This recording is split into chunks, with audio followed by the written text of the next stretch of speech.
भारतर और ओडिशार 1 नंबर अड्डा आईटीसी आशीर्वाद अड्डा पक्षर समस्त भक्त को रथयात्रार शुभेच्छा।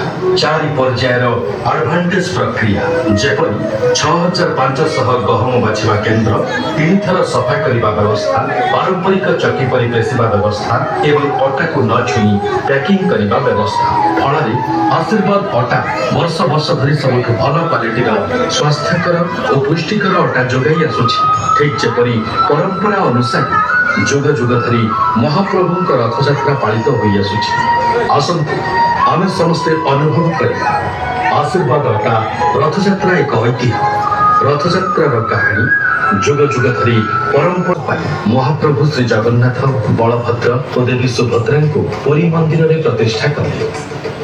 12श शताब्दी राजा अनंग भीमदेव घोषणा कले महाप्रभु श्री जगन्नाथ राज्यर प्रधान पूजित देवता। बहु जुगर प्रचलित रथयात्रा तांको समय पाइथिला एक नूतन रूपरेखा। रथ निर्माण ପାଇଁ कठोर रीतिनीति मानि शुभारंभ हेला वृक्ष चिह्नटकरण प्रक्रिया। एही कार्य दशपल्ला और रणपुर जंगल आरंभ हेला। विधान हेला 4 ରୁ 7ଟି प्रशाखा विशिष्ट चिह्नट वृक्षर सार्विक उच्चता होइथिबो 12 फुट। वृक्षर कांड देहरे चक्र भली चिन्ह रहिथिबो एवं कौनसी पक्षी नीड़ नथिबो। वृक्षर निकटवर्ती स्थान में विषधर नागसापर बास एवं तेंतुली वृक्ष थिबा आवश्यक। वृक्ष चिह्नट पर बसंत पंचमी तार पूजार्चना कार्य आरंभ हुए। रामनवमी दिन आरंभ हुए रथ पाई वृक्ष कटा। अक्षय तृतीया दिन रथ निर्माण कार्य आरंभ हुए। 6टी रथ निर्माण हेउथिला कारण पुरी श्रीमंदिर ठारू श्रीगुंडीचा मंदिर यात्रापथ प्रवाहित हेउथिला बलगंडी नाळ।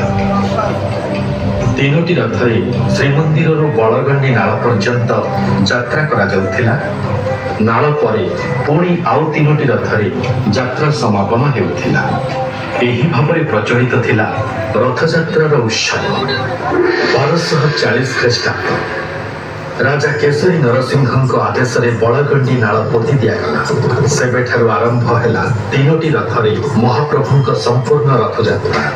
प्रथमे बलभद्र रथ तालध्वज, तापरे भग्नी सुभद्रा रथ देवदलन एवं सभाशेष नंदीघोष महाप्रभु श्री जगन्नाथ रथ। समय अतिक्रांत है।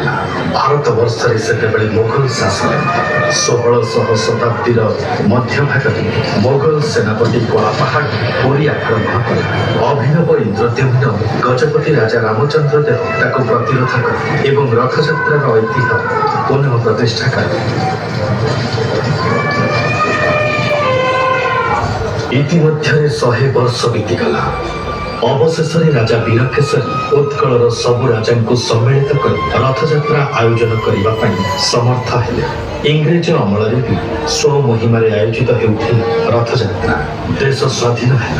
रथयात्रा उत्सवर महिमा वृद्धि पाई चलिथिला। दिन मास वर्ष अतिक्रांत है। इबे सारा पृथ्वीर लक्ष लक्ष जगन्नाथ भक्त एही पुण्य तिथि रुंडा हेउछन्ति। रथारूढ़ महाप्रभु दर्शनार्थे आमे आज विश्वविख्यात रथयात्रा सामिल होइछु। आसंतु समस्ते मिसी आज एही पवित्र रथ दौड़ी को टाणी कंठरे प्रकंपित करिबु जय जगन्नाथ, जय जगन्नाथ, जय जगन्नाथ। जय जगन्नाथ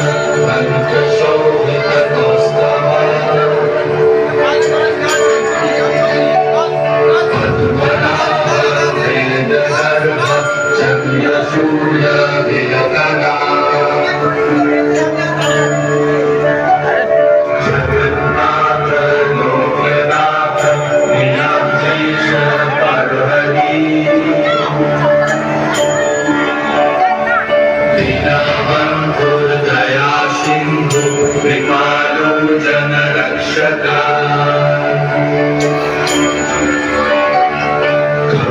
वाणी चक्रपाणि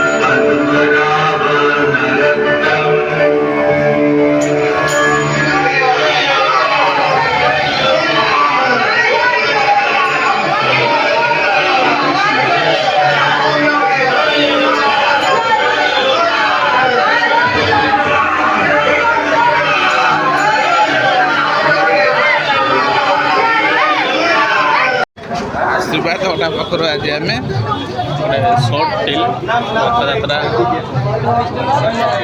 उपलक्षे स्टोरीटा रथयात्रा स्टोरी फिल्मटा देख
Sing